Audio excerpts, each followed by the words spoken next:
So animal communication is about us having a thought conversation with an animal, and to me there's a universal language by which all beings communicate, which is made up of images, thought intention, emotion. Sometimes we pick up emotion from animals, and also a kind of a sensation. Often we get information through sensation.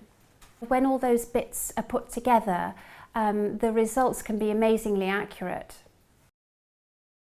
I don't know if there's somebody that smokes or has done in the car, but I've been seeing like a roll up and the window wound down a little bit. Do you know when you're smoking and you're driving, and there's a little gap in the window and a very thin cigarette? She'd quite like the windows wound down a little bit more, actually. Really? She says.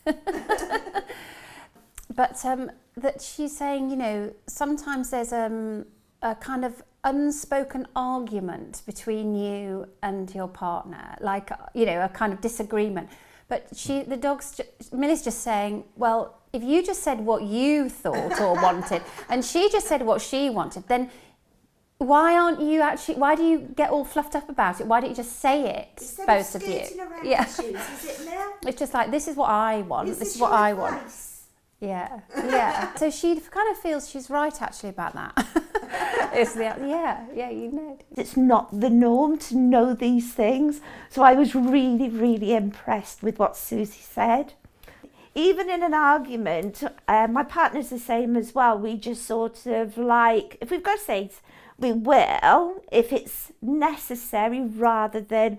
So I suppose Millie can actually pick up on that. We'd like to say more, but we're being thoughtful towards each other. Millie actually, on my behalf, confessed about me smoking in the car. So I don't know if I should have asked, really, was that a problem? But obviously I will put the window down a bit more now. I have learned, so I am quite surprised she noted about the smoking in the car. He's making me aware that his tail got caught in something, or there was a bend or a twist at some point that was really painful to him. Someone shut it in a door in a pub, and for a long time it was at a funny angle. Oh, bless him. Oh. Yeah, he was so angry with that person. He said that person was a smoker. I think they've been outside to smoke, and obviously they came back in. He didn't know whether they were in charge of their faculties, but he was so angry with that person. He held a kind of, I can't believe you were so clumsy sort of.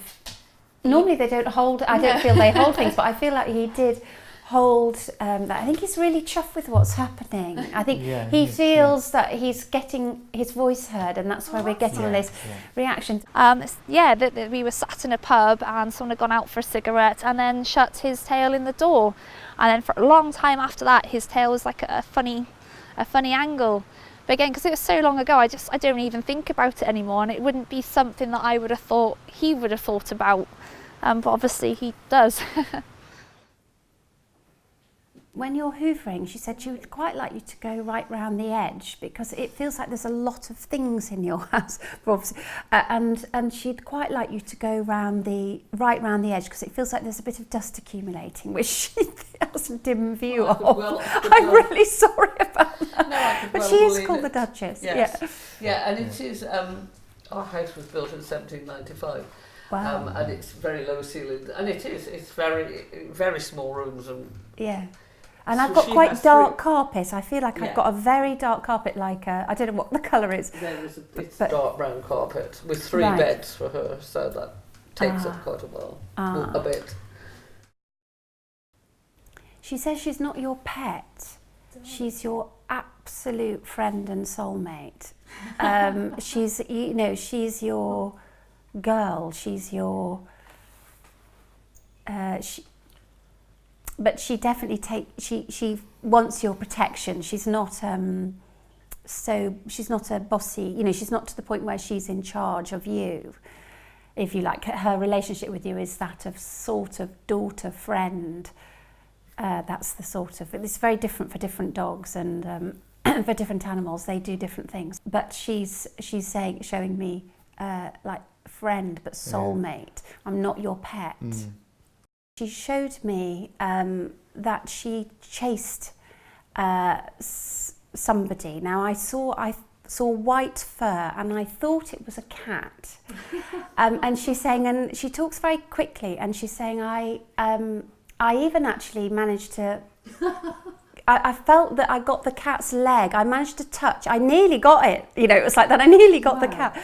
But there's a feeling of her just managing just to catch that fluff in her mouth.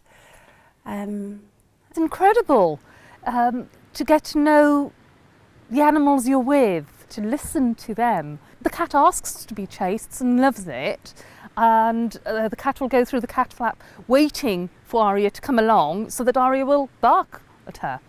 Yes, and they have their special moments. And she was so happy to get the cat's paw. It's the affirmation that she sees me as her equal, and I'm so happy that she knows that I don't look down at her.